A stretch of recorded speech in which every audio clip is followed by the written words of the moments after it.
Merge Podcast number 9. Another guest for you today. So we're joined by Grevon Harris. He's a PT in Glasgow. So thanks, Grevon, mate. Thanks for coming on. Thank you for having me, mate. I really appreciate it.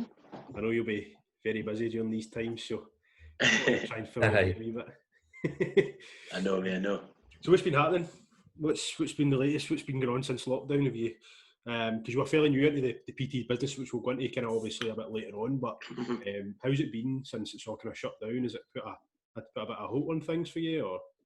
I mean, in terms of everything in general, I mean, I started off my PT business I started off on a boom, and I was expecting to carry on that throughout the whole duration.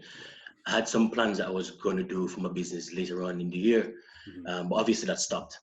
But I have to take a look at both sides of the spectrum, because at the moment I have a family, I have a baby on the way as well. So, congratulations! Yeah, I have a baby on the way as well. Thank you, mate. Thank you.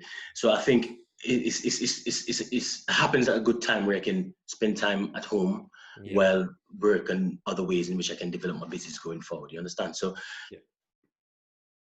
it is. I would say so. You're a wee bit blurry there, but what I'd like to know is, where is it you do your PT from? Are you?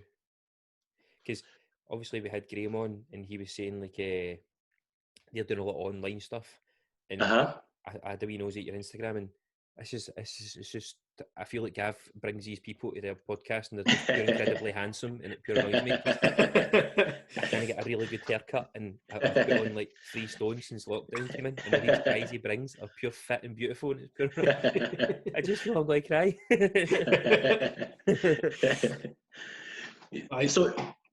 No, let Grevon tell me about his online stuff. Are you doing online stuff, or are you just?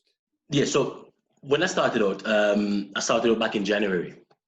I'm just going to tell you about my journey, really. So I started out in January, and I operate from Everlast Gym in the Fort. Started out fairly new. So my perspective about the business was to go out there and meet as many people as I can, and try to build a portfolio for myself and work my way up. In terms of online coaching, I'm not fully into the online side of things at the moment, because I don't think I have the necessary tools to work with the people, and I'd rather to have the knowledge, I would say, but I'd rather develop my knowledge, get the right tools before I go over to online coaching. So I've been doing some online coaching, but not many. But mainly my coaching is mainly one-to-one, face-to-face coaching. Right, okay. Sorry, Gav, that's pure ruined your running order. No, it's fine, mate. It's absolutely fine. His face was so upset. He was like, We've got loads to cover anyway, mate. So, oh my God. But what I was going to say next was obviously just telling people about yourself. So you're obviously starting out in the PT business back in January. You've done really well for your first few months. You're also quite a successful male model. Obviously, as you can tell. So we'll go back. So for anybody that doesn't recognise the accent, so you're from Jamaica? Yes, I am. Brilliant. So from the sunny country, the sunny tropical. That's why I try to lap up the sun, mate, because we don't get much of it here. So this is the sunny country as of since the start of lockdown. This has been the sunniest country ever. It came at the wrong time, eh? I know. It came at the right time for me. What was it like? See, just going back. So, what was it like growing up in Jamaica? Whereabouts in Jamaica did you grow up, and anything to kind of share for that experience? In Jamaica is not a big country. I think the last time they had a population census was, I think, over 3 million. So it's a small country, and it's subdivided into four parishes, right?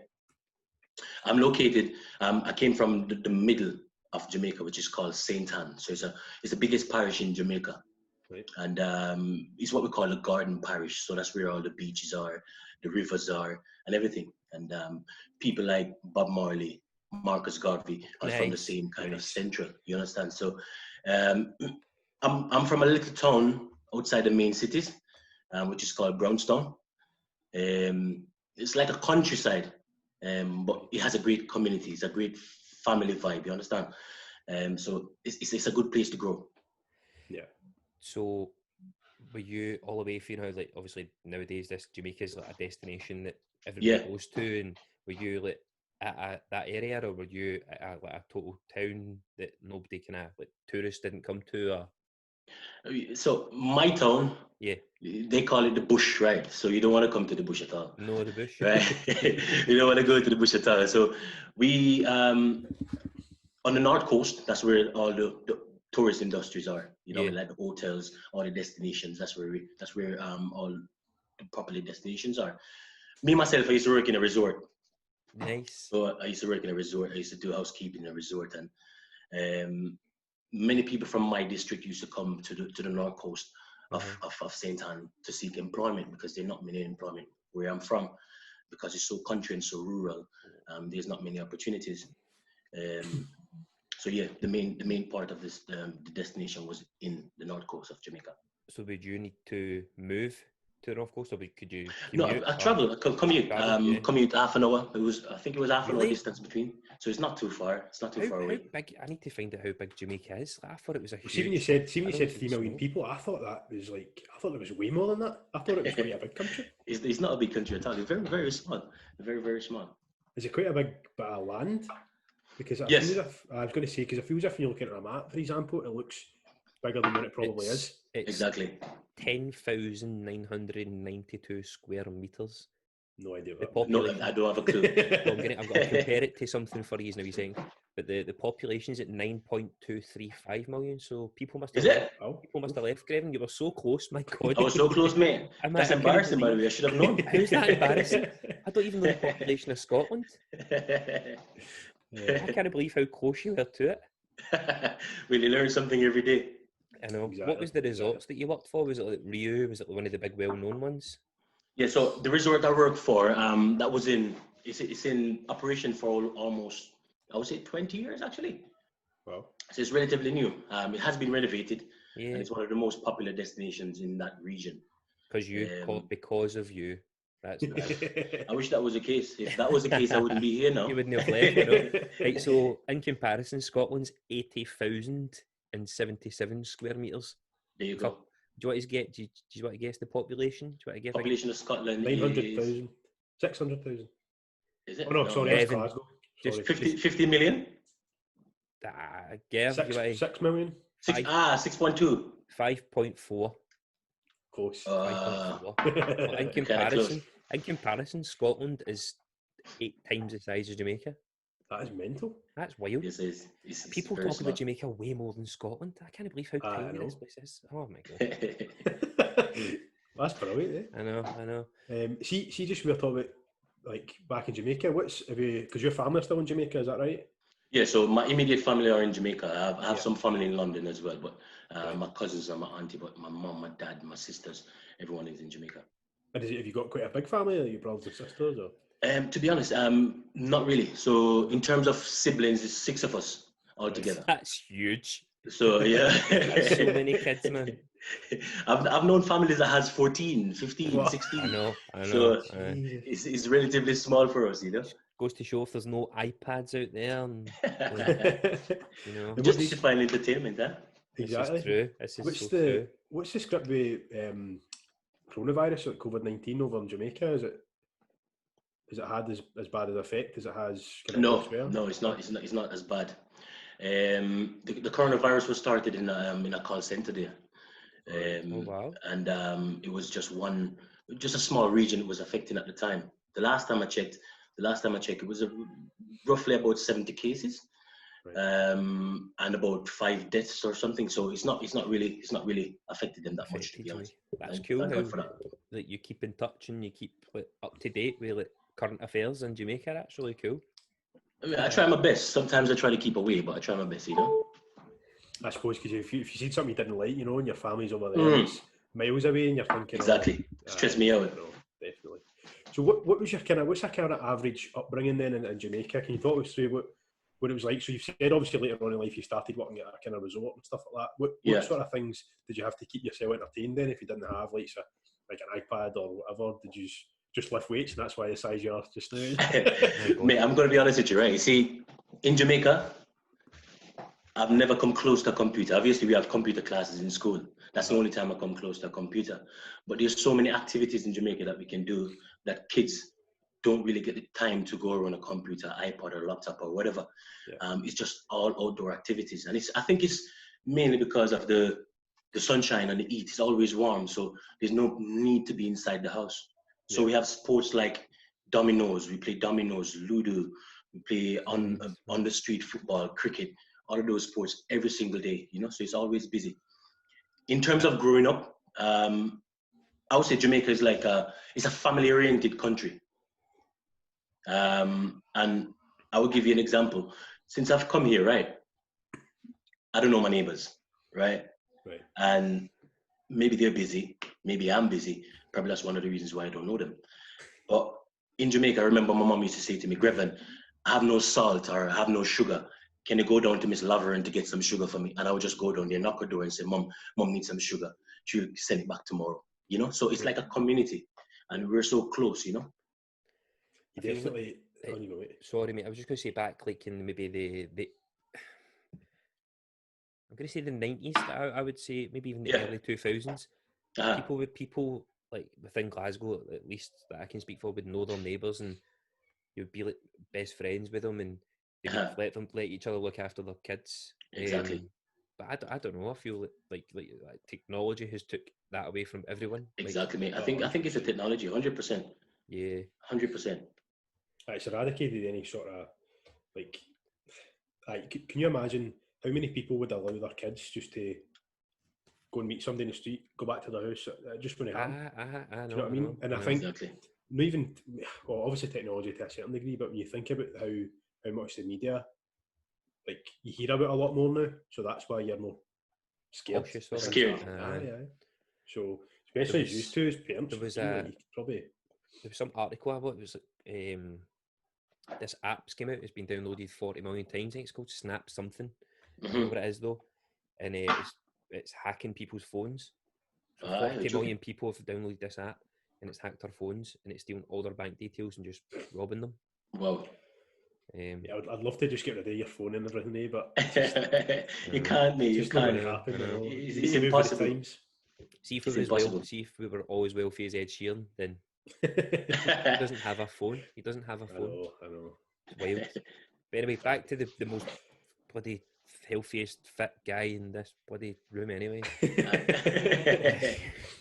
See, you talk about the sort of employment situation. So in Jamaica, obviously you worked in the resort, but is it quite hard to get a job without some sort of experience? Does people go to trades, or is it more like because there's quite a lot of like athletic superstar like Usain Bolt and these sort of sprinters and stuff? Do you get quite a lot of time invested in you when it comes to sport, or? Yeah, so in terms of employment, employment is very little, and that's why you see so many Jamaicans trying to find life in different countries. You know, trying to migrate away from Jamaica. We have so many experienced people in Jamaica that cannot find a job because the industries and the opportunities there are very small. So we own factories, we own sugarcane, but all of those are sold out. So actually giving away the opportunity for a person to get a job that they're really skilled at. So the jobs that are taking over Jamaica now, like construction, because people are building every day in Jamaica. It's just a continuous cycle. But the number one job in Jamaica is working in the tourism industry. You know, is that like the big thing in Jamaica, like that it's becoming such a tourist attraction? Exactly, and that's where I've seen many of my colleagues, my school friends go to university, got a degree, can I get a job? Straight to a hotel, you know. So that's the way it is, and I think the opportunities in Jamaica are very, very small. Yeah, because quite a lot of the Caribbean, like sort of cruise ships and stuff, they all dock in Jamaica as well, don't they? Yeah. A few days, I've seen. Yeah. But did you do anything else? Sorry, mate, on you. No, I was going to say, like, is there any rhyme or reason behind why Jamaica's like so good at athletics? Like, is there a secret? What's in the water? Like, what's the diet? Like, because it could, like, there's such a history of Jamaica. It's no such a like wealthy country, and exactly like trading. It's just so famous. I just for athletics and Bob Marley and like musicians and stuff like that? I think it's mainly down to obviously genetics have a lot to do with it, you know. Yeah. Genetics have a lot to do with it, but I think in a place like Jamaica where there's not many things taking your like, or distracting you, I should say. Yeah. Obviously now social media is taking over, so Jamaica is getting more social media popular. But when I was growing up as a child, I used to play different sports. I used to play football, basketball, cricket. I used to run. I was a sports personality of the year in my school. Wow. Yeah. So I was actually quite popular in the space of sports. And one of the reasons why I was so focused because I didn't have anything distracting me. Yeah. And I think that's what happened to most Jamaicans, you know. Most people say it's the food, but I think it's just a level of distraction. How old are you, Grevon? Sorry, just to...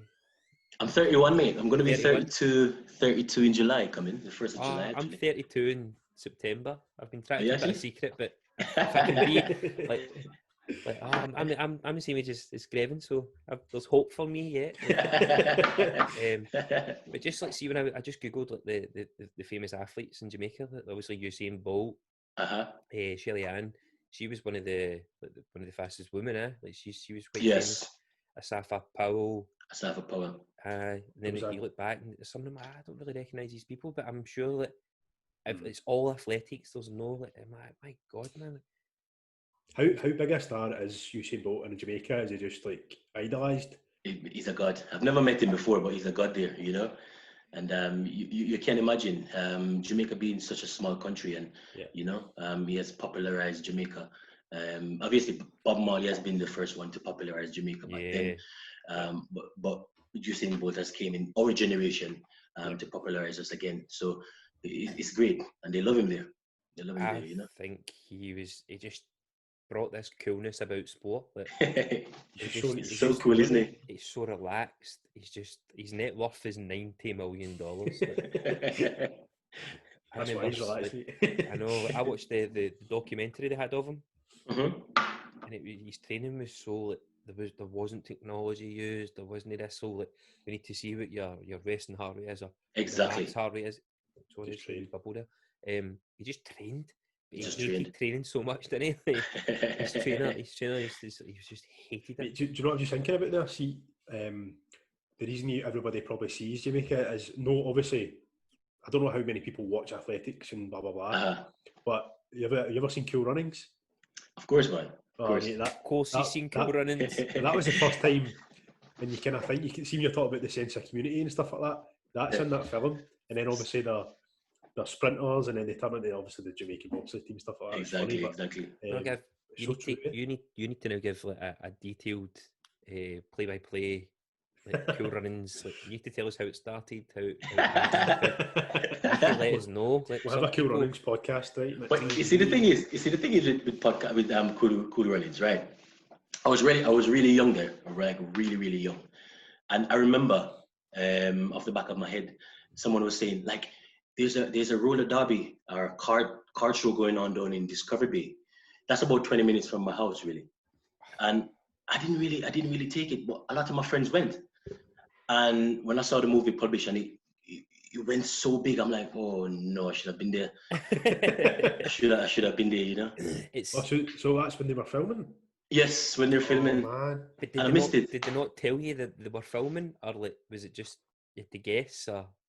Well, I think they told me, if I can remember properly, but I was too busy thinking about football at the time. You're focused. You know? Exactly. I'm focused. Yeah. Like, I loved that movie so much, man. Oh, like, it's so good, isn't it? Sanka, you did? We started. Kiss my lucky egg. It's on. I got Disney Plus when lockdown started. I watched it as well, mate. I watched it. I got it from a wee girl, and I've watched Frozen like 800 times. But Cool Runnings is on it, man. I was like, oh, it's like your childhood. It's so your childhood. Exactly. But anyway, see, we were talking about employment, and you said you worked in the resort. Was there anything else that you done, or you kind of worked towards when you were there? Well, in terms of no, because honestly, I thought personally I was going to be a professional footballer. You know, that was my drive, and I've gotten so many opportunities to to be a professional, you know. But it was all taken over by politics, and you know, it stopped my drive a little bit, and then I have to fall back on something that I didn't really want to do. Nevertheless, I really enjoyed it because I met a few people around the world from different countries, and it's amazing. It's an amazing experience. But that's the only thing I did as a job when I was there. How do you mean politics? Sorry, it's just are you allowed to speak about it? Are you not? Yeah. Of course. I mean, I know visas and stuff like that might be an issue, but if you were good enough, and like, so in terms of, I've been to so many trials as a player, and I'm not saying this because it's me, but I know that I had the quality back then to be a good footballer. You know, the people knew, my family knew, and I got so many opportunities. I went to trials for Jamaica on numerous occasions, and I remember the last trial that I went to. I was actually playing dominoes, to be totally honest with you. I was playing dominoes with my friend. I was gambling at the time. I hope my mom is not listening. I was gambling, and I had a $500 Jamaican note, and I put the $500 Jamaican note down. And I was playing first game, and I lost the first game, and then I got a phone call. So the phone call came through, and it was a coach of Jamaica at the time. And hi, Grevon, how are you doing? And I'm like, who is this? And he told me his name, and he was like, I'm calling you because I watched you, I scouted you at a football game, and I really like how you play. I want you invited to a trial. And I said, okay, fine, fair enough. When is it? He was like, well, what I'm going to do, I'm going to take you on a trip with us that we're going to Brazil in the next 2 weeks. Wow. But I want you to get your passport and everything ready. At that time, I didn't have a passport. Oh. And mate, honest to God, I run away, left my money. My money was on the table. I don't care anymore because I'm going to be rich, eh? Yeah. So I left my money on the table and ran to my mom, and we went to Kingston the next day. And I got my passport express for the following day. And I was just here waiting, you know, made a few phone calls to find out when I should come to the camp. And then, boom, next thing you know, they were in Brazil. So they left me. And the person that they took at the time didn't qualify to play for Jamaica. But just the politics of things, you know. His mom was a member of parliament. So that's what I mean about politics there. Nah, a wee bit kind of corrupt almost. Yes, like, yes. It's the same as most things. It's always who you know. It's not who you know, me. Exactly. Definitely. Oh man, that's devastating. I feel that we're going to create like a fives team at this podcast because I want to see how good Grevon is, and I feel that Ryan was giving it big licks, and I feel that if a guy was going to play for his country and Ryan just played fives, so that's a long time, mate. That's a long time ago. You know, I'm not that good anymore. Have you not played football really? I've played in a long time, honestly. I haven't played in a long time. So I need to get back to it, I think. Never lose it, mate. Nah, well, exactly. I've never had it, so I don't know what it's like. So Jamaica, it's for as much as it's a friendly, beautiful, amazing country, places that like tourists shouldn't go. So it's got a high crime rate. Have you ever experienced anything like that, or have you? So in terms of because everything is actually published, you know, just for control, really. I wouldn't say Jamaica is a place that no one shouldn't go. Obviously, you're going to have some places that are a bit dangerous than some. Yeah, I've had friends. I've had one of my best friends. He went there, and he had the best time of his life. Like, he couldn't believe how, like, exactly. He couldn't believe, but I would expect you to have like the best time of your life if you went there. Yes, but it's a stereotype because everywhere have bad places and stuff. But I would say the most dangerous place in Jamaica at the present moment is Kingston. And the reason why it's so difficult, yet again, is through dangerous is through politics. There are mainly like inner cities or garrisons, as you would say, in Kingston that is separated by just fence. So you have one neighborhood, another neighborhood there, and they all fight against each other. So some places, this neighborhood cannot go over to that neighborhood and vice versa.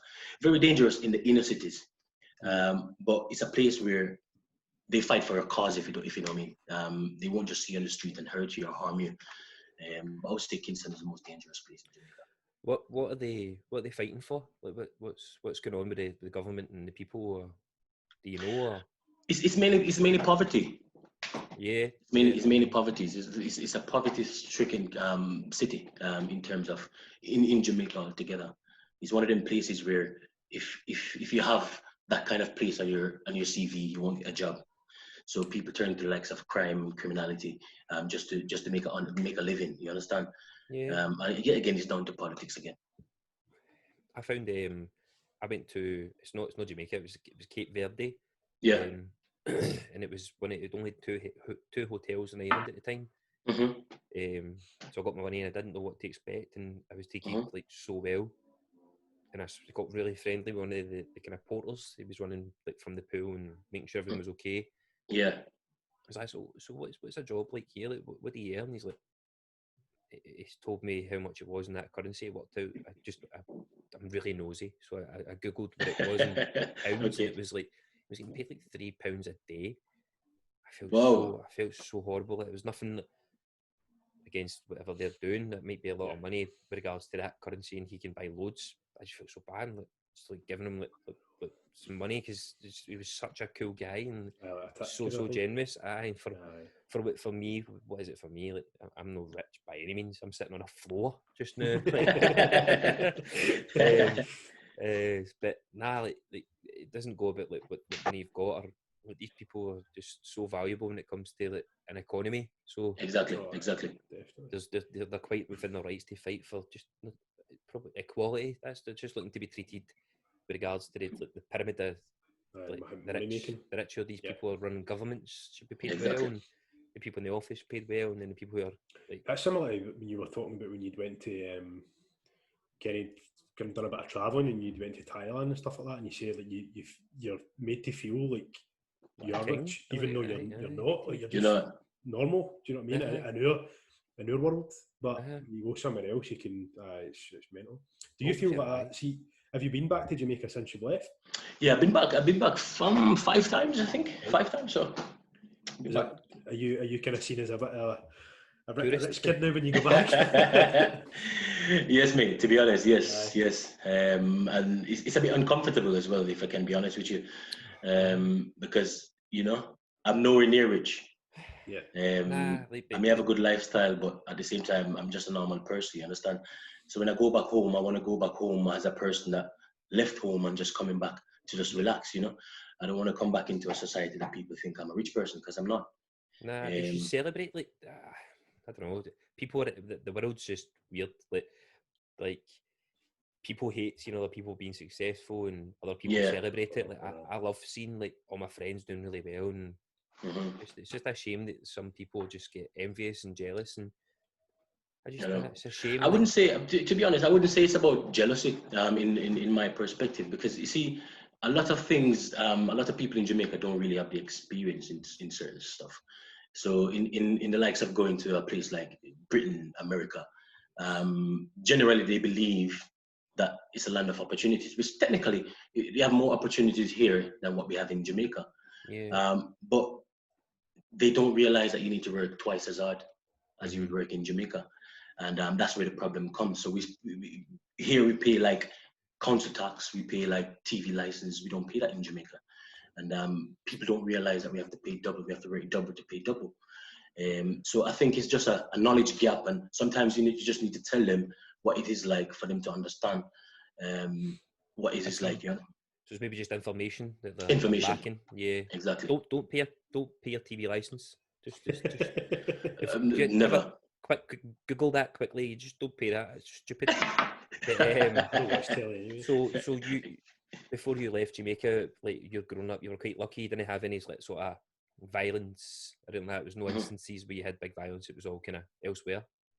I mean, in terms of where I'm from, violence was very limited. It's like if there's a crime or there's a death, for example, it's like a shock to the community because everyone knows everyone.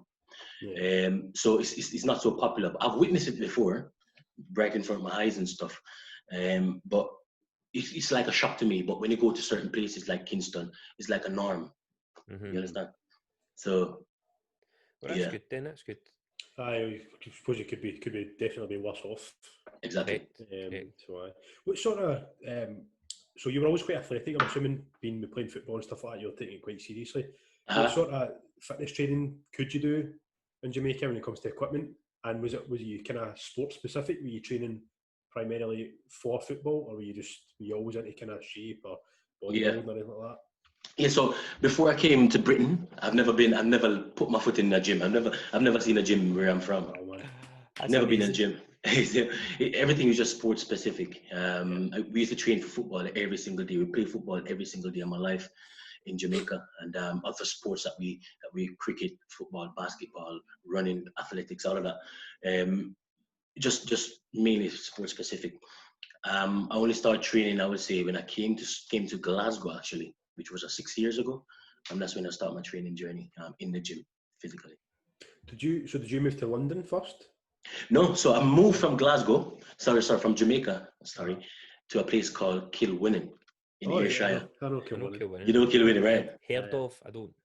I could never point it in a map. Geography skills are terrible. When I left from Jamaica, obviously I lived in the countryside, and I always wanted to be a city boy. You know, I always want to be in the city and see what a city life is, and I thought that's what I was coming to. So when the plane landed in Glasgow airport and I saw the lights, I'm like, whoa! I was so happy, I was so buzzing, and then I'm going further and further away from the lights, and I'm like, where am I going? So I lived in Kilwinning for about a year. Then I moved to Irvine, in the same place in Ayrshire. Then I moved to Saltcoats, and then I moved to Adrorson, same place in Ayrshire. And then I'm like, my life is getting worse here. So let's come to Glasgow. But it's a beautiful place, beautiful people. Don't get me wrong. So why did you end up in Scotland? Like, did you just throw a dart at the globe, or like? You see, one of the things I tell this story all the time. When I was in Jamaica, I was listening to an advert. And the advert, it's a Scottish advert, and the advert goes like this. So I'm going to try to give him my best Scottish accent. There you go. So the advert was like, Scotland may surprise you, the things you may see, the place you may go, and the things you may be. So this year, surprise yourself, visit Scotland. And that was me in Scotland next year, right? That was perfect. That was perfect. But that's not actually the right story. My ex-partner is Scottish, and I moved over here to be with her back then. Right. And that's what came over. You pretty much done a tour of Ayrshire then before you actually made it to Glasgow. You've seen more of Scotland than me, man. I've been around the blocks, yeah. Good. Did you enjoy it? Like, I know you said you were kind of far away from the lights and stuff, but did you enjoy it when you were there, or? I mean, it was a bit small. It was small for me, and coming from a place like Jamaica, to be honest, it's bad to even say it's small, to be totally honest. But I had a perspective of what I want to achieve when I came to Scotland, how I want to achieve it, and I just believe that where I wasn't the right place for me.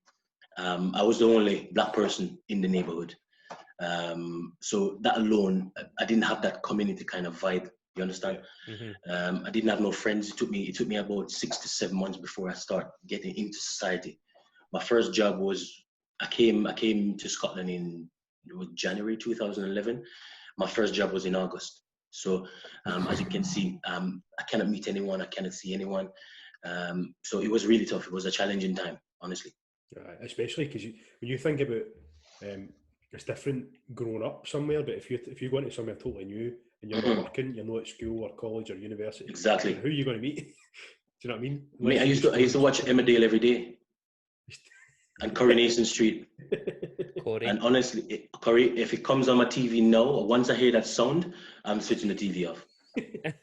He's sitting just saying it. Corey and Jeremy Kyle. Exactly. So you adapted. Did you take a while to adapt to then life in Glasgow or in Scotland even? Yeah, it took me some time to adapt. Because, as I was saying, like, in Jamaica, the food that we eat is a bit different. It's mainly ground food, so it's hard, solid food, and it was very difficult for me to get that kind of food here, particularly in Ayrshire. So in terms of getting a haircut, I need to take the train to Glasgow to get a haircut, and then take another train from Glasgow to another place to get my food. So it was very, very difficult for me to cope, and I didn't have no friends. I couldn't play football because I don't know anyone. Yeah. So it was challenging. It was challenging. You said, sorry, Grevon, you go. I was just going to say, you said like hard foods, like solid food. What sort of foods? So it was mainly starchy food. So like we have banana, we have plantain, we have stuff that is called yam. So something similar to a sweet potato or Irish potato. So those are the kind of food that we eat. Right. So it's very challenging for me to get those kind of food, and trying to adapt to the food as well. It was a tough time. So definitely. This is maybe near dietary. Like, what do you mean a haircut? So how did you find where to get a haircut? So I was actually my first job. So check this. My first haircut was in Kilwin in the town centre. It was a female barber, and I went in there and she was so shocked. She was like, "Oh my God, what am I gonna do here?" And I'm like, "I don't really know, to be honest." She was like, "I've never cut a black person's hair before. I don't know what to do." So I said, "Are you comfortable?" And she was like, "Listen, I'm willing to give it a try, but I don't want to mess your hair up." So I was like, "You know what? Just leave it, man." So but I said it respectfully. I just said, just leave it. If you're not comfortable, then there's no point putting yourself in that stress. I would just stay a couple of months and without an haircut. And my first haircut was, I came here in January. And my first haircut was December. No way. Did you have how long was that a photograph of your hair before that? There has to be a photograph. I was scared of the cameras, me. I was scared of the camera. I stayed far away from the camera. Because I'm seeing your hair so short, like how was it hard to maintain? Like, what was the? It wasn't, because it's afro, so it just grows up into a big bush. You understand? Oh my God! Did you have a big afro as well? Yeah, it was about this size, and I'm like, no, I hated it. You should have kept that. That would have looked so good, man. I should have. Does it get itchy when you're like that? Oh man, don't even mention. Right, let's just skim over that. 10 months, no, 11 months without a haircut. Yeah, and it was a guy. So when I started my job, I started my first job in Scotland in August. You cannot forget, the 31st of August I started that job. Wow. And there was a guy from the Caribbean as well. He's from Barbados there. Wow. So I was in my element, to find a black guy in the place of work, and we became friends straight away, because we can relate to each other. Yeah. And luckily, well, at the time he had like braids. Nice. So I'm like, there's no point me asking him about a barber. And then he was like, "Mate, you know a barber?" And I would tell you where he is. I was like, "Thank God." That's my life. So you finished up that day and went and got a haircut? Oh, mate. Feeling like Christmas. How far into living in Scotland did you then move to Glasgow then? Was it a few years or was it quite a while? Yeah, because if I remember properly, I came here in 2011. I moved to Glasgow in 2014, 14-ish. So you've been in Scotland for 9 years? Yeah, 9 years, going on to 10. Oh, so, big celebration. Big celebration, mate. Gav's got a lovely back garden. Hopefully the sun is shining and I'm all exactly. But so you moved to Glasgow. Did you feel kind of instantly a bit more at home because of how busy a bit?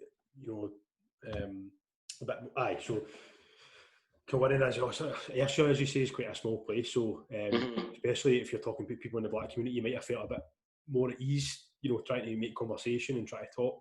Exactly. It was a bit easier when you moved. Exactly. It was because when I just moved to Glasgow, I was just walking about, and then I went to this barber shop, and went straight into the barber shop, and I heard the person said, "Wagwan," and I was like, "No, whoa, this is a Jamaican guy." That is a pure scene for a movie. No way. The guy was like, "Wagwan, you coming for a haircut?" And I'm like, "Are you Jamaican?" And mate, I don't even want a haircut anymore because we start talking forever. You understand? It's the first time since I've been in Scotland I start talking in my own language. So I find it easy. And where I was living at the time, just 2 minutes away from where I was living, I can get all my food there. I can go around the corner to see a friend. So it was very, very easy for me at that point. What does a wagwan mean? What does it mean? It's just like saying, "Hey, what's up? What's happening?" So like, is everybody in Jamaica speaks English? Yeah, that's just the common, but it's all slang and terms and like so. Yes. When you first came to Scotland, did you think it was a different language when you heard everybody speak? I was struggling big time. Struggling. I have lots of stories about that, but just did you feel isolated? Like, did you feel you didn't belong, or did you feel it was just a foreign land that you just didn't know? Or? Can I be honest with you, mate? I'm the kind of person, and this is what I say to all my friends and my brothers that are growing up, and I said to my child, when it comes on to you being a person, if you go into Rome, you do what the Romans do. My mom told me that to a limit, to an extent. So I always try to fit in with people. Obviously, I'm not going to lose my morals and my values, but I try to fit in with everyone. And I wouldn't say I was isolated. I isolated myself from some things that they do, which is not something that I'm used to. But I was actually fitting in with everyone, and everyone kind of liked me in that sense, which I really appreciated. So it wasn't no bad vibe between anyone or myself. You understand? Yeah. So it was good in that sense. But in terms of a community, that's what I missed most, because I didn't feel like I had a community there. But I wouldn't say I was isolated. No. Good. See when you're talking about like feeling a bit different, how do you feel? Because I'm assuming, see in Jamaica, see when you're growing up, like I get the sense that you're brought up with very, like, you need to be very respectful to elders, and you live by this and that. Did you feel that a bit difficult coming here? Because let's be honest, like a lot of people have no respect for anything. Did you find yourself having to kind of bite your tongue sometimes if somebody was disrespecting somebody? Or? Exactly, mate, 100%. And obviously, I'm going to mind my own business, and I won't actually go into people's business in that sense. Yeah. But it's a totally different environment. And a brief example, in Jamaica, I'm not really sure if the rules have changed now, but you cannot swear on a football pitch. If you swear on a football pitch, you get red carded straight away. Wow. Just quickly, the Premiership's actually going on as we speak. I'm going to quickly check the score. Arsenal, Man U. We could be the first people ever to put voice to what's happening. Everything's not niche. Everything's very boring. No. So you're the most interesting person I know. So that's good to know. So obviously you'd worked since you'd arrived, pretty much, given that 6 months to take your time to adjust. When did you start getting into the sort of modelling? How did that come about? Mate, can I be honest with you? Like when I was working, I worked in a call center, smart dress. We only dress down on the weekends, and I always try my very best to be presentable. And I think the way you dress described you as a person in certain senses. So I always try to dress presentable. But my friends used to say to me, Grevon, I think you should go into modeling. And don't get me wrong, it's not something that I was scouted for, because I'm not the best looking model. I'm one of the rough ones, right? But, and that's the truth. Jesus Christ. Come on, man. That's the truth. But it's one of them things that people always say to me, like, give it a try and see what happens. And I was like, you know what, let me just go for it. And then from then on, I'm always in it, And I'm glad that I did it. So, see, when you first got the first sort of modelling gig, was it kind of based around fitness modelling, or was it clothes, or what? If I can remember properly, hold on. That's a good question, It wasn't around fitness, actually. I think it was a family shoot I done. Right. I done a family shoot. My first shoot was a family shoot. I think that's what inspired me to have a daughter, to be honest. Oh wow, that's cool. So I did. My first one was a family shoot. Were you a PT before you were a model, or were you a model before you were a PT? I was a model before. I'm still a model at the moment. I just did and then I became a PT. Only January gone. So you am I right in saying you've done like sort of extra work, stuff like that, for movies or TV shows and stuff like that? So you're getting into that as well? Yes, but it's to be honest, it's not my kind of not my cup of tea at all. No, I don't really like it. Give it a go. Give it a go. As a man, you need to give yourself opportunities and give yourself options. And obviously, if you don't like the option that you're giving yourself, you go to the next one. As long as it's within your bounds and your values. So I always try different things, and if it doesn't work and I don't like it, then I just move on to the next.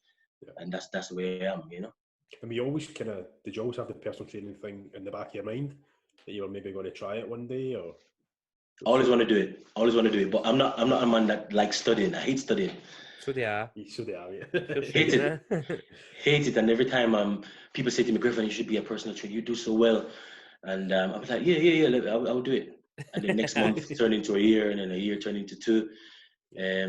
But in terms of me starting out, I started out in my last job. I got a new job just before July there, and I didn't really like it.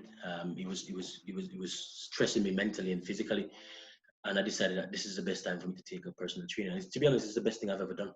Yeah, I definitely. This is the best thing I've ever done. It's just, I know you've watched me. I've took my Kunso headphones off, and I've got my wireless headphones in. Yes. I'm so happy, man. They're working. I know. No, so it's cool that. I was just going to say, so obviously you hated studying. How were you quite stressed, like through the process of becoming the PT? Or? It was very stressful, very, very, very stressful, because everything that I did was online, and the company that I did it through, they weren't the best when it comes down to helping or giving information. So, right. I guess it developed me as a little bit more, because it gave me that chance to explore and and search for information a little bit more. But it was very stressful. I remember a lot of times I had some question to ask my tutor, and I would just ask the tutor, and they don't get back to me like until 2 weeks, It's not good. So it was challenging. So you were having to ask the questions and then go and find the answer yourself anyway. Exactly. So it was a bit pointless. That could be a bit of a positive to you as well, because you've probably found a lot more information doing that yourself than waiting for somebody to try and explain it to you. It was.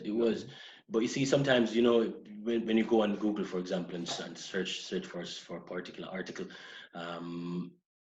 it's not 100% accurate at times, and you may think it's the right answer, and sometimes you just want to reflect the answer to somebody that knows what they're talking about, and no one get back to you. So at some point you feel like you're winning, but you're losing at the same time until everything is confirmed.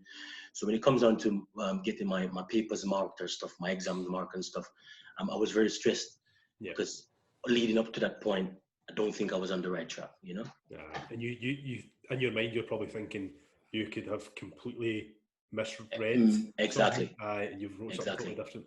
I know exactly what you mean. Definitely. Exactly. Back. This is sorry, no, I missed whatever you said there. My headphones, I did to run too far away for the headphones. I caught up with what do you think yourself with regard, like, we spoke of this before, Gav, like the PT courses and that, they're this and that and the next thing, and somebody like Grevon, who's exceptionally fit, healthy man, that's something where you could go, well, you can do like a 6-7 week course and you can accrue the level 3, and I'd never thought it until Graham obviously spoke about it ways. But you see the stress of doing it online, man. I feel like that's something that you definitely stuff in a classroom. Exactly. What are questions that you're going to have? You're going to have so many questions when it comes to body systems, muscle movements and stuff. But I keep listening to the James Smith, I keep listening to. He's brilliant, isn't he? Oh my God, man. It's ridiculous, the fact that the guy has the ability to make you feel like that size, because he goes through every single wee thing that he was talking to me about. He wasn't talking to me. I listened to it as an audio book. I don't read it. Yeah. I'm lazy. So he talks about like diets and types of diets. He says, listen, mate, I feel like he's speaking to me because he speaks directly. The book. He's like, listen, mate, a diet's a fucking diet, and a calorie deficit's a fucking calorie deficit. So make them hit their protein diet, make them hit their protein targets, and keep a calorie fucking deficit. I'm like, all right, mate. Sometimes you need somebody just to break it down so simple. Put things in perspective. Exactly. I never overcomplicated things like when I was a PT, but I just never thought it could be so simple. I think because somebody's fate is pretty much, no fate isn't in your hands, but you're partly responsible for getting to somebody's goals. Exactly. You are responsible solely. No, you're not, because you could give them all the tools and they go in, don't they? No, I know, but ultimately as long as if you give them all the right tools, you're responsible to give them all the information that they need to know. But I just find like I listen to it now when I'm putting my wee girl to bed, and I'm like sitting there feeling pure guilty. I'm like, why would I make things so hard and so difficult? I'm like, God.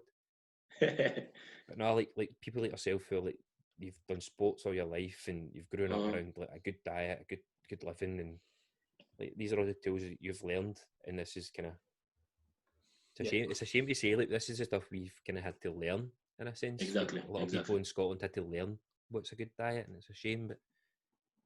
But sorry, I felt like I had to say that just as I got up to go. I was like, oh, he's talking about, oh man. I am still so jealous about the physique you have, man. It's just disgusting. Cheers, man. But so we'll move on. But for anybody who's obviously interested, when everything gets back up and running, you work at Everlast Gym at the Fort, as you'd mentioned. Yes. You're on social media and stuff. We'll go through that at the end, and we can give everybody your links. And how did you end up there? Was that where you done your? Well, it's actually 5 minutes away from me, and that's the gym I was going before. So a lot of people know me from the gym, and 5 minutes away, nah, I can't really give up that opportunity, you know. So it was a dream. It was a dream. How quickly was that the first gym you'd worked in since you'd qualified? Yeah, so I got qualified. So this is what happened. So I left my job in October. Because I just resigned. I didn't like it. And then I started my studying again. And bear in mind, this is a course I paid for 2 years ago. And I just never did it. You just do it whenever you like. It's up to you. I think it was valid for 3 years, I think.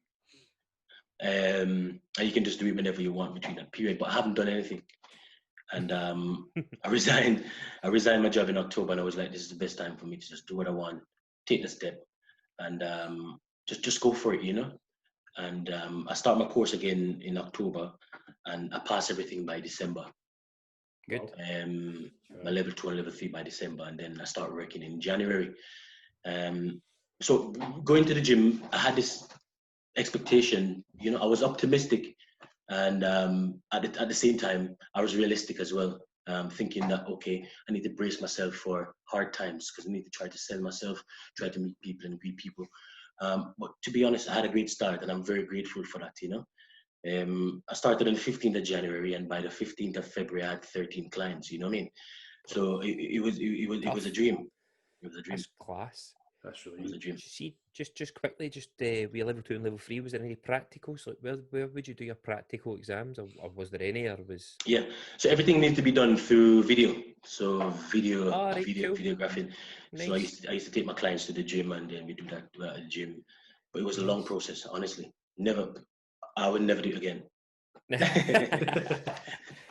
So within a month, you had 13 clients. 13 clients within a month, mate. And the thing is, I've never lied to my clients. You know, I could have told them that I've been a PT for quite a while, and most people may see the way I am and think I've been into fitness for a longer time than I actually am. I could have lied to my clients, but I just be honest, you know. Yeah. And I'm grateful that they gave me the chance to prove that at least I know something about what I'm talking about, and they give me the chance to be me. And to be honest, within the short period of time, I got some great results, you know. So my portfolio is getting built, and I'm very grateful for that. Definitely, I think like somebody like yourself, as I said, like you're fit, healthy, grew up. You know, you've done training when it comes to your football and stuff like that. It just when you do your course, all you're doing there is you're kind of departmentalising everything. You're putting everything into like blocks so that you remember it as like you meet a client, speak to them. It just kind of puts everything in a step by step process for you. Exactly. That's brilliant, man. That's so good to hear that you're doing so well. Thanks, mate. Get online PT started. Come on, what tools do you need? What tools do you need? I will start it soon. As you say, you need to. I think you're right in sticking to what you're comfortable with, because if you started to go out your comfort zone when you've never even you've not got the fallback that you can go back to the gym just now. Exactly. Do you know what I mean? So exactly. But that'll hopefully come for you as well. Right, so we're going to move on. So a bit more of kind of serious matters that are going on just now. It's been massive for the last 3 or 4 weeks. So, and they sort of sparked it off as the event of George Floyd dying in America. So it sparked worldwide protests. Everybody's going crazy, and rightly so. Kenny and I have spoke about it, I don't know how many times over the last couple of weeks. I think there's 3 or 4 podcasts we spoke on, but who are we to speak about it? This is...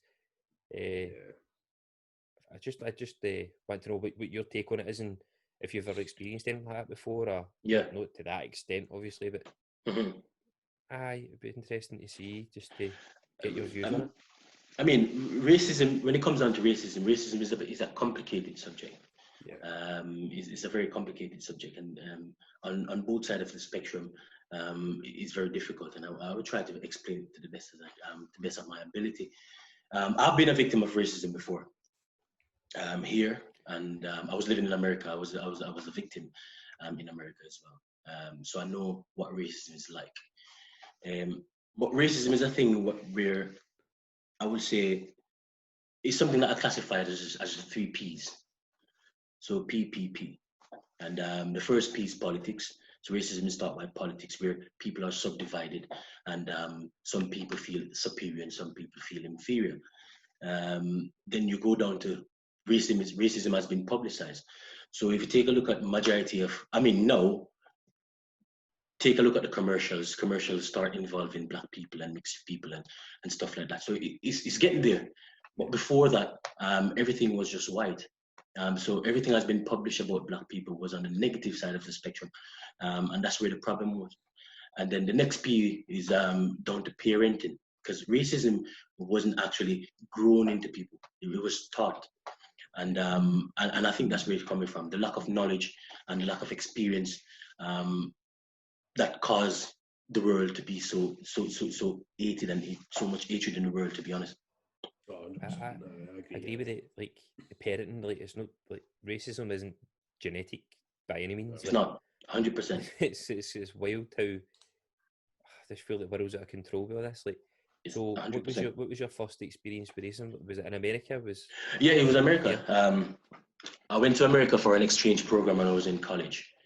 I had the opportunity to live there, but I went over there to work for a couple of months, and I was working in this hotel resort. I was working as a pool boy on the pool deck, Nice. Me being happy and bubbly all the time, smiling and saying hi to everyone. Yeah.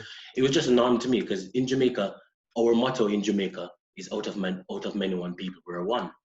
So it's just a comforting vibe when, no matter where we are, we try to be as happy as we can, and that's just natural.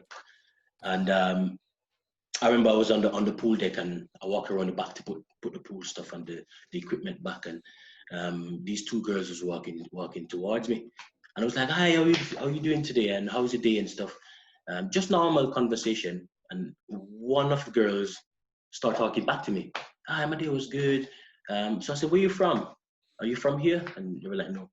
And the other one ran away. So I'm like, "Okay, why did she run away?" Like, so I thought she initially left something in her room. Yeah. But anyways, we finished the conversation, and I went back to my job. Have a nice day. Went back to the pool deck and was doing my stuff. And I was pulled up by my HR manager half an hour afterwards, saying that I was harassing these girls. One of the girls complained that I touched them. And at that point, I was literally more than 6 meters away from this person. And I got fired without any investigation or anything. I got fired straight away.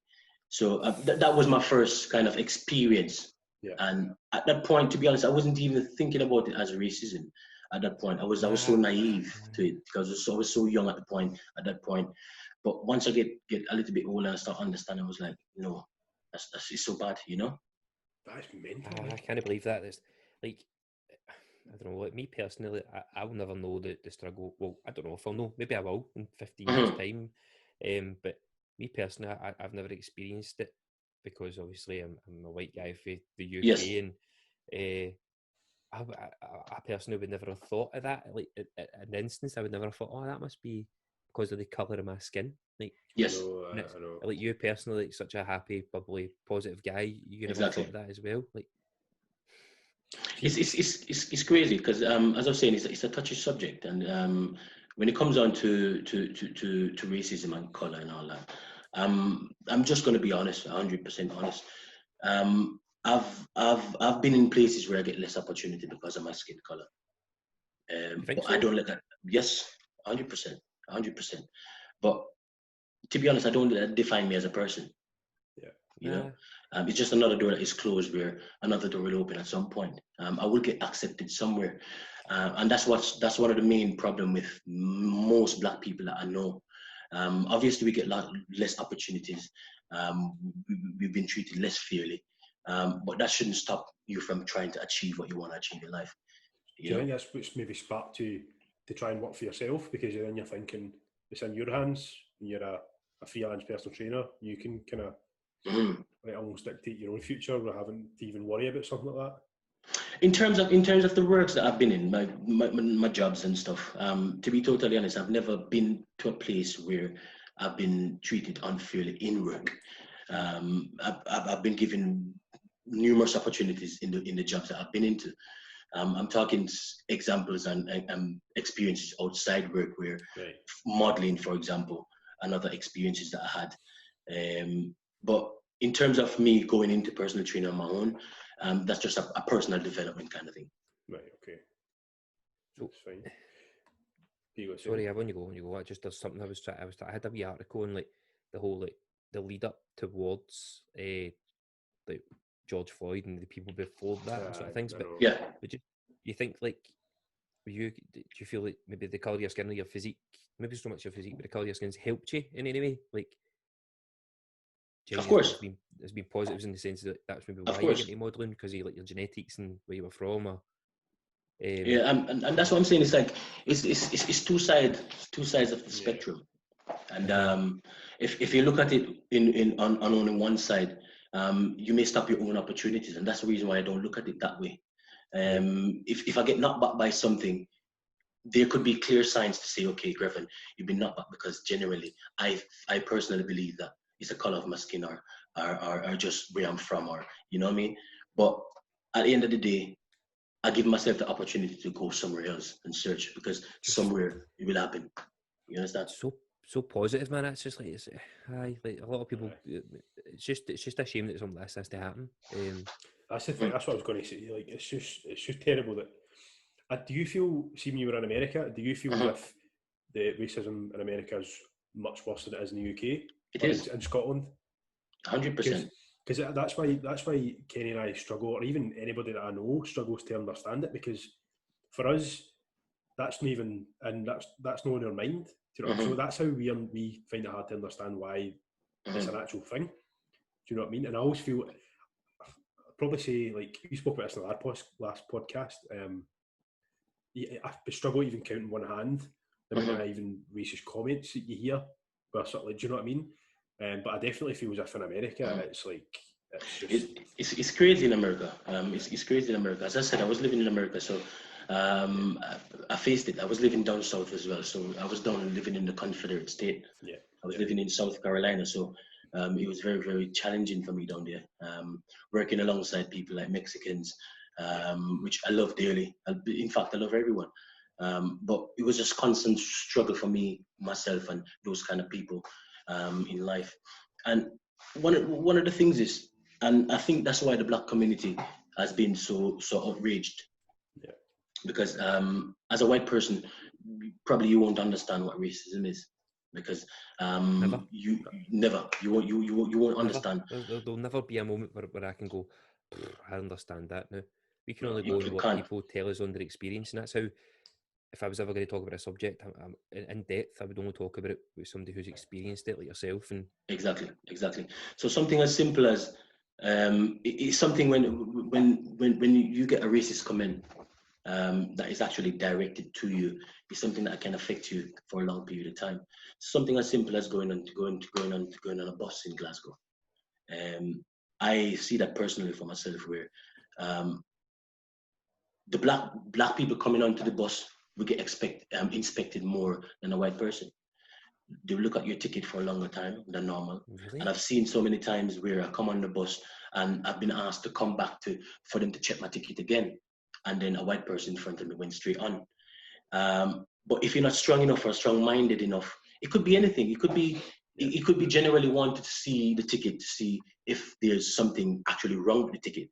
But if you're not strong-minded enough to think that that's the case, it can mess you up big time, you know? It can mess you up big time. It's funny because you don't even realise some of the things, because you even saying that there, I didn't even realise that was a thing. Do you know what I mean? Exactly. There's all these wee different, although somebody might not come out and say, you know, a racist comment, or they might not say anything, but the things they might do or treat you slightly different, and you don't realise exactly. it. It's communication. Exactly. It can be there's verbal and then there's non-verbal. Where by going, oh man, can I just see that again? That's crazy, man. Exactly, man. Exactly. But as I'm saying, as a person, and this is what I would say to all my black community. You know, the way it works is if you're not in a country that is predominantly black, you will always be minority. That's the meaning of minority. Yeah. And being a minority, there's always going to be less opportunities, regardless. Because the perfect example for this, I'm going to give you an example in that sense. So Kenny, you're selling a car, for example, right? And you put a car up on Gumtree or whatever, you put a car up on Facebook. You're selling a car for £500. Grevon, as a black person, approached you via message or email and say, mate, I like that car. I'm going to come pick the car up. The car is worth £500. I'm going to pick the car up tomorrow. But Gavin message you as a person and say, okay, Kenny, I'm going to come and pick the car up because I like it and I live 5 minutes away or 10 minutes away, but I live the same distance. It's only natural for you to sell that car to Gavin. But at the same time, that doesn't necessarily mean that you're racist. Same thing for me as well. I'm a personal trainer. If a Jamaican come to me and say to me, Grevon, I need some training. I need to lose weight. I need to gain muscle, but I'm kind of low on cash. Would you be able to help me? More than likely, I would give that person a try. But if another person from a different race come to me and say the same thing, I'll go more on a business perspective. But that necessarily doesn't say I'm a racist. But if you're not strong-minded enough to think about the old thing, you may think it's a racist remark or a racist tactic. You understand? So that's why I'm saying it's on two sides of the spectrum. Sticking to your race doesn't necessarily mean that you're a racist person. And that's what people need to understand a little bit more. Was even when you speak about race, like you're Jamaican, you're not black, like people from America. They're African American in a sense, but just because it's like, so see, is racism a thing in Jamaica? Is white people? Do white people in Jamaica suffer for racism? Or is there no white people there? Or? So believe it or not, right? There's more Scottish surname in Jamaica than in Scotland. Right? Hence my surname, Harris. Oh, Harris, there you go. Exactly. So Scotland and Jamaica had something back in the days of slavery. So a lot of Scottish were sent from here back into plantations in Jamaica. A lot of plantations in Jamaica was owned by Scottish. So there are a lot of white people that are physically Jamaican that are living in Jamaica, but they are from Scottish descent. Right. But as I was saying, living in a place where that is predominantly black or predominantly one color, it's very difficult for you to be racist. There's no reason for you to be racist in Jamaica. And working in the hotel industry for me as a person and everyone that I've work amongst, we treat other races and other nations like kings and queens when they come to our country, and we kind of expect that same kind of treatment wherever we go. Yeah, that makes sense. You know what I mean? Because sorry, Gavin, you go. No, I was just going to say, because even when you're speaking to you, like, you're just so positive, just so happy, and you've got positive to say in everything that we would class as negative. Even talk about racism, and you're saying, you know, on the other side of it, like, you know, everybody's racist because, you know, that might not make you racist or whatever. So you've got positive to say. So it's funny because you're like, obviously where you come from, you're just brought up. That's where you're brought up. Exactly, man. And somebody, like you say, in South Carolina or somewhere in Texas, when they might be classed as extremely racist, they just don't have that knowledge. And they when you actually sit and think about it, it's like, why is this even a thing? It's crazy, and it's one of the things where I said the 3 Ps. If you remember the 3 Ps that I discussed, and number one is all start from politics and publishing. Even my partner is Polish, and when she was growing up in churches, in schools, history, she never seen a black person. She never been told about a black person. And majority of the people that are growing up just now haven't been around black people. So it's all about what the adverts that they see. If you take a look at the adverts that are on TV about Africa, it's all about the bad things in Africa, but they don't see the good side of Africa. So automatically, a kid's growing up seeing every day people in poverty, people are crying, people are dying. They're going to automatically think that we're actually a lower nation than what they really are, because they're not used to seeing people dying. They're not used to seeing people crying for food. So it's all about what people publish. I've been asked a question before when I came to Scotland. Grevon, do you take up like a water bottle on your head to go for water? Or do you have a TV? And that's what I'm trying to say. It's all about education. Because in Jamaica, I live a better life in Jamaica than I'm living here. And people won't know that. So essentially, I've been a wee bit racist at the start when I was saying, "Oh, maybe not got iPads in Jamaica." That's a racist comment, isn't it? Like, no, but back then we didn't. I know, but still, nevertheless, I've assumed. I made assumptions about something that I should never have made assumptions about. But again, as you say, it's just an education. It's just information. Exactly. It's different to be curious. If you're asking a question to be curious, I'm willing enough to explain to you about your curiosity. But it's about being curious and uneducated at the same time and arrogant. And that's why people are racist, because they don't really understand what a person's life is before being in a country. Because many people I know as black people lived better lives in their own country than actually in Scotland or in America. And that's for 95% of the people that I know of. But these people won't know. As I was saying, for children or kids that watch a TV and see the only thing that they see about Africa is people crying, people suffering, people dying, they're going to believe that they're superior than that nation, and that needs to change. It's disgusting. It's so bad. Even I just feel weird speaking about it, because like I've looked into it, I've watched videos, and I just feel that it's just shameful. It's absolutely shameful. I feel embarrassed. I feel actually this is like weird. I feel embarrassed to be white to be speaking about this, because people go, "Oh, have you looked at the stats? And been more white people have been killed than black people in so many years." Like, well, have you looked at the population in America to see how many people in America are white, black, Mexican, exactly, any of that? The difference in the scale of white and black people is like, I think I saw like 18% of people in America are actually black. So why is only the difference of white people being killed in certain years like 457 and 223? Well, this doesn't work to scale. It doesn't work. It doesn't work. And when it comes down to it's difficult for people that aren't racist. It's difficult for white people or any other nation that are not racist, because when it comes down to talking about certain things, you shouldn't be afraid to talk about certain things. You shouldn't be afraid to ask certain questions. And I've been in certain places where, for example, in work, I have managers that find it difficult to say no to me because they think it's going to come off as a racist comment. Or I'm going to feel it, So on a white person's perspective that is not even thinking about racism, is very difficult for them as well. And I can totally understand, because you're so concerned about how you speak, and it shouldn't be that way in this world, in this day and age. You understand? Is that like white guilt? Is that a thing? White guilt. I've heard white guilt before. White guilt.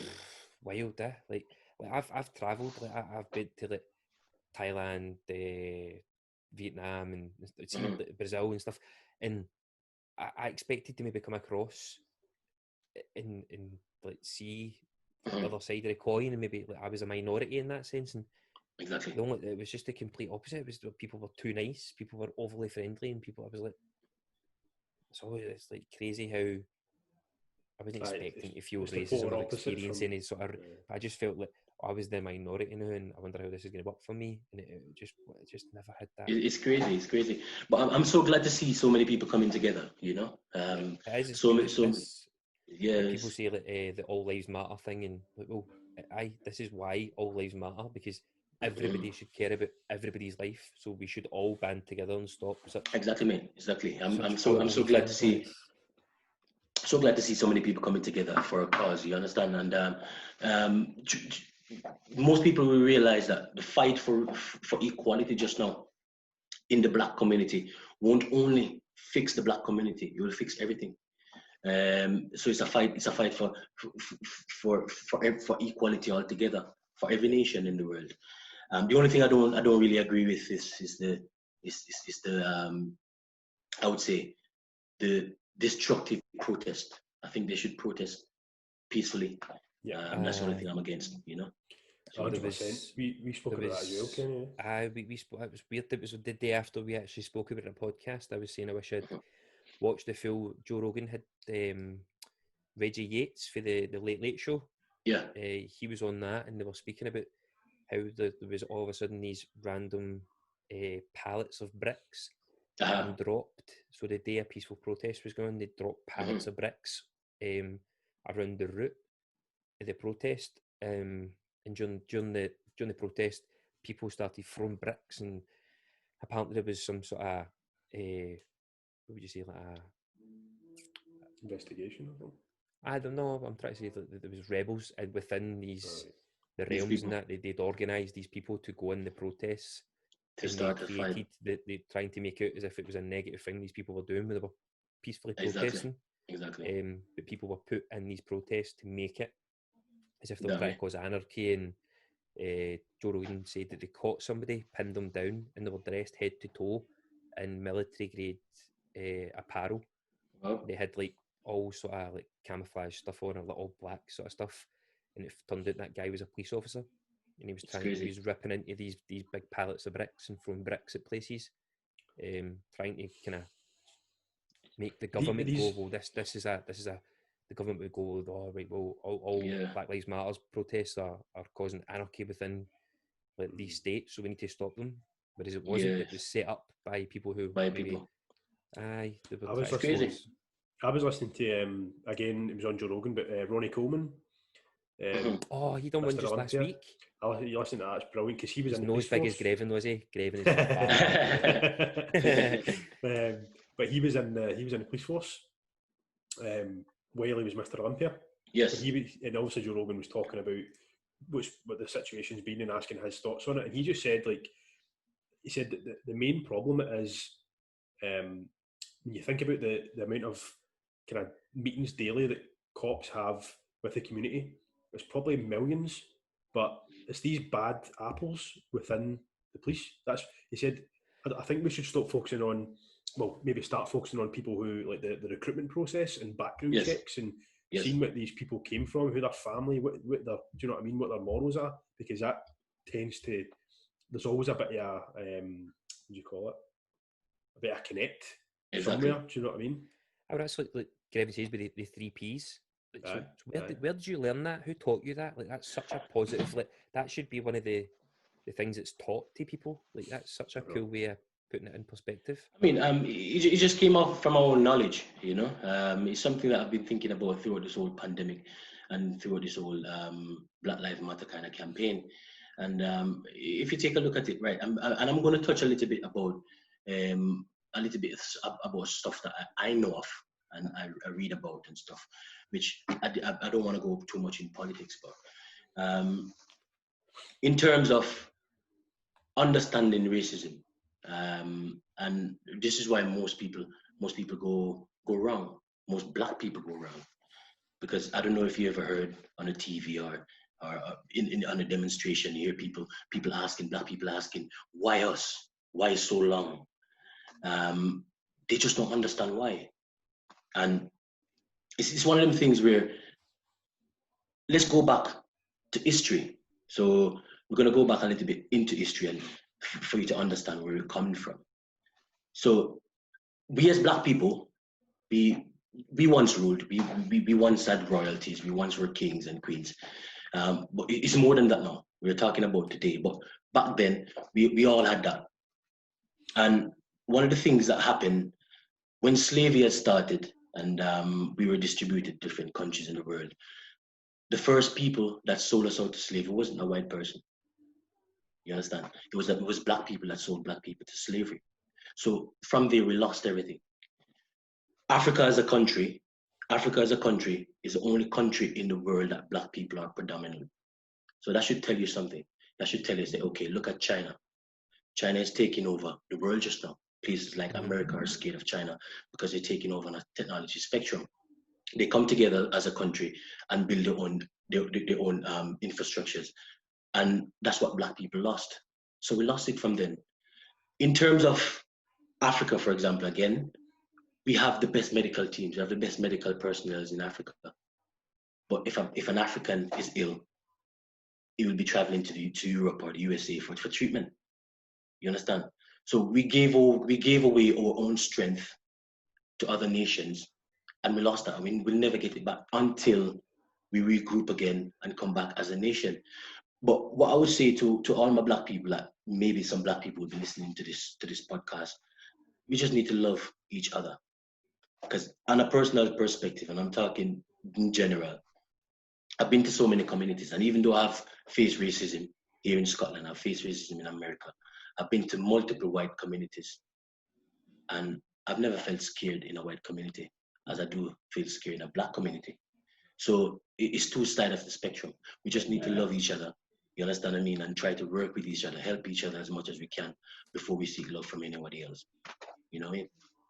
That's so cool, man. That was like, good. Yeah, that was quite powerful. Yeah, that was brilliant. It just goes to show, like, you pulled out all the positives again. Like, it's true, man. You could go and like actually speak about this stuff. Like, I never thought you wouldn't not be educated on it, but it seems like you've went back and you've read, like, what's the root? What's the actual root of this problem?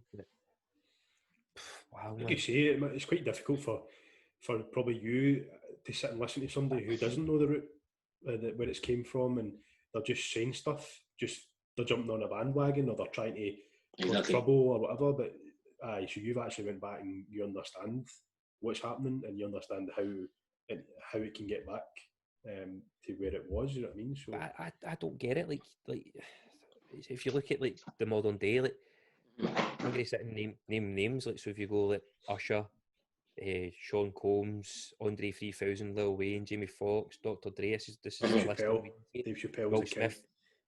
Guy, did you watch the Dave Chappelle? Yes, I seen it. It was good, isn't it? Brilliant, man. It was so informative, but it was still he made you laugh. Like exactly. Kevin Hart spoke about Dave Chappelle that he could just turn up in any city in America and just tweet, "I'm doing a show," and it would sell out. Like, straight away. I feel that's what he done with that show. He just wanted to get information out there, but he was saying before, like, done it. I didn't need to speak. Like, why would I need to speak?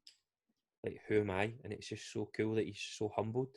He's that humble guy. I like him. Feel like, but the list, like, all these people, like, all these, like, Will Smith, Chris Brown, Billy Mack, Tupac, Whitney Houston, Jay-Z, Chris Rock, Tina Turner, Beyonce, like, all these, Barack Obama, like all these people, exactly. like, so, and then that's me without even touching on, like, athletes as well around the world, like, the past 3-5 years, like, even back Muhammad Ali, even Mike Tyson, Anthony Joshua.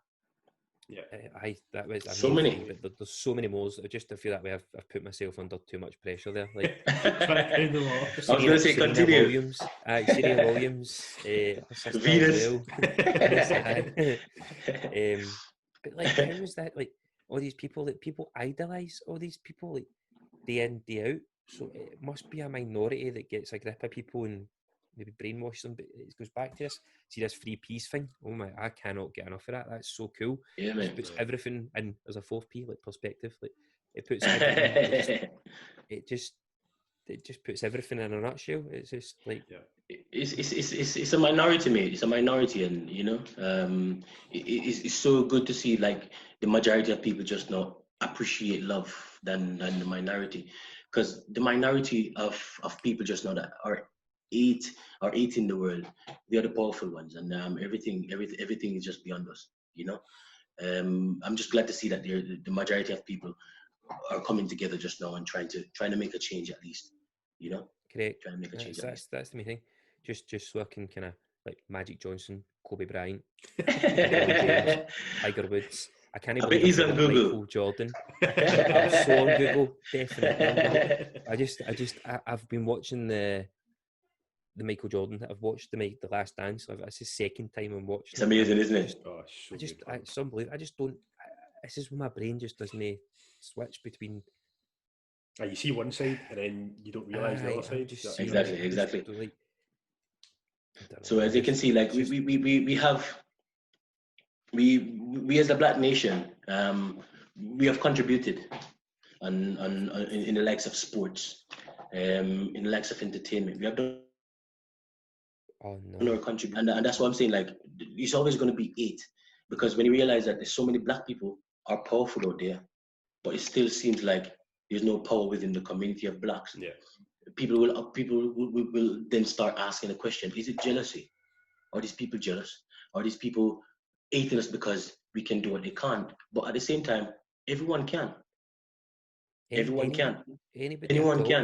But it's just the minority that makes it seem that way. But as I'm saying, like, nothing won't change until the way that we publish stuff, the way that we do our commercial or advertisement, until those are changed, nothing will change. Because once you're uneducated about a scenario, whatever you see on TV, whatever you hear on radio, that's what you're going to believe. And parenting as well. If you can't change your parenting, there's always going to be racism, unfortunately. Just when you were speaking about like the like people's knowledge and the publicity, before Facebook and stuff like that, I think only 3 or 4 people ruled like the news as a whole, like what get published. I was trying to find it there while you were speaking, but I couldn't find it. But is that what you're talking about? No, not the law. But I'm just saying, since like your Facebooks, Instagram, Snapchats, all your social medias came along, like I feel like that's maybe helped. Obviously, there's still that minority. Yeah, I feel like it's helped a lot in the sense of like bringing like this fear that people fear people who are black. Like, well, what's the difference between this guy and that guy there? Like, they're just people. They're just people. Why are you worried about them? So like, that's kind of helped bring a positive towards like, black people. Exactly. I wish I could find the people who. It was only like 4 or 5 people. I can't remember why I've learned that, but that's who learned who distributed the news and decided what was said and what wasn't. Exactly. But, I don't know, man. I just feel like this is like, I appreciate even coming on and speaking about this stuff. It's not easy for you, especially like. But I can't believe how positive, like how you've managed to spin this. Like, is that because you've experienced it so many times, or is that because the Jamaican in you? It's just the thing is, mate. I am who I am, and that's never going to change. I'm always going to be a black person. I'm not going to change my skin color, you know. So I remember walking in the town, and this guy came over to me and said some racist comment about being black. Black boy, when you go back to your country. Oh my God, mate! The only thing I wasn't even angry. I wasn't even. Probably if I was drinking, then it's a different story. But I was sober. But I just looked at my skin color and said, "Wow, I'm black, mate. I've been in Scotland for so long. I thought I was getting white. Thank you very much for reminding me." You know, so it's about appreciating the blackness, and you know, if you be negative towards a negative situation, there's only going to be a negative outcome. And as I'm saying, like the only thing I would say to any black people at the moment, don't take no as racist, because so many people hear the word no and think that, okay, it's because of my skin color. It doesn't necessarily mean that. You understand? I have experiences where I've been told no because of my skin color, but that doesn't mean that should stop me from achieving stuff. That doesn't mean that should stop me from actually blending in society. We should just get together and say, okay, mate, I'm black. I love it. Let's just do what I have to do. Give myself different opportunities. If that doesn't work, you go to something else. One of the doors may open. You never know. You may be around 10, 5, 15 racist people, but at the same time, one will accept you. Yeah. You understand what I mean? And that's just a cycle. Just keep going and keep being positive, keep being who you are, and don't be ashamed of it. Yeah, I think that's sorry, Gav. I'm sitting here going, oh, it's so positive, that's so positive. Like, but like, well, why not be positive? Like what? Like, anybody can be positive, and like, it doesn't mean just a racism, but like, yes, the Rock had nothing. The Rock had what, 7 cents or something. That's the name of his company. Like, yeah, it wasn't because he was black. It was just because he wasn't good at American football, and he'd invested so much in it, and yes, he just worked so hard. I think a lot of things boil down to, you're saying, maybe going, well, it's no racism. It's just because I'm not good at that thing. Exactly. Now, so maybe be better at something else. Exactly. Rather than I feel like, oh, I don't feel this. This popped in my head. Sometimes people put down to racism because they don't want to accept or know really good at something. Exactly. 100%. I just feel bad saying that because that's pure white guilt. This white guilt thing is just it's not white guilt, mate, because I'm saying that too, and it's true. It's 100% true. It's crazy. Like, it's not nice to feel that way. It's not nice to feel that there's maybe, oh, I shouldn't say that because of that, but I cannot believe how positive you are, man. This is something that you're way too good for this podcast. Positivity is a richness, mate. I wish I was rich. I wish I could transfer it into monetary terms. We'll be going to holiday in Jamaica. What we'll try and do is we'll try and get the 3 Ps trending. That's cool. I think that's like, and that is, you definitely thought of that though. Like, you didn't just find it on Google or that, like, because I've been 100%. You hear the keys in my bloody laptop. 100%, mate. 100%. But that's amazing. I just kind of go over how you've come up with that. I would love to know the process here, but it's just you've just came up with it. Boom, like that's how good you are. He's handsome. He's fit. He's hair like who's cutting your hair during lockdown? I had my barber came over the last couple of weeks. I need to get a haircut again, mate, because I think I'm looking a bit like a caveman now. But my barber came over 2 weeks ago to get me a haircut. I was so happy about it. You know what I mean? Kenny and I definitely need a haircut, 100%, man. Locks are getting.